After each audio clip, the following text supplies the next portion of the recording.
On February 26, 1928, a baby was born in New Orleans by the name of Antoine Domino Jr.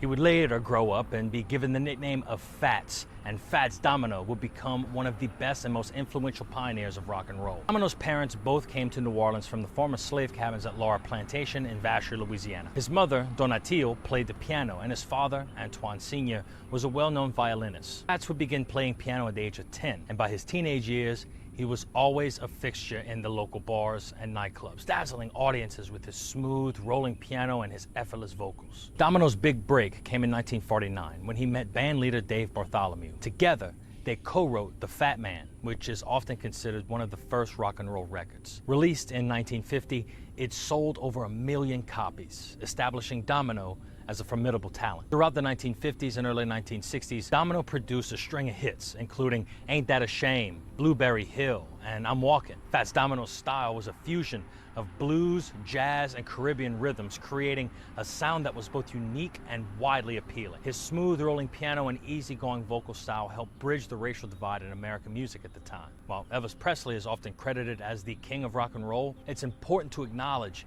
that Fats Domino's influence on the genre was equally, if not more, significant. His music was a staple on the charts, breaking barriers and paving the way for future African-American artists. Fats gets left out of the picture too often when people talk about the best, but this guy was on another level. His influence on some of your favorite artists can't be overstated. In fact, his song Ain't That a Shame was the first song John Lennon learned to play, highlighting Domino's impact on the Beatles and the broader British invasion. Unlike the flamboyant performances of Jerry Lee Lewis and Little Richard, Fats Domino had a reserved stage presence. He didn't need the theatrics. His music spoke volumes on its own, no pun intended. His legacy extended to more than just hit records too. It's the way he shaped the sound of rock and roll and the barriers he broke, and the countless musicians he inspired. Even after facing devastating challenge, Hurricane Katrina, and throughout his career he had discrimination against him, but his spirit and love for music never wavered. His ability to blend various influences into something uniquely his own ensures that his legacy will endure for generations. Whether through his timeless hits or the artists he inspired, Fats Domino remains a true icon of American music. And this has been just one example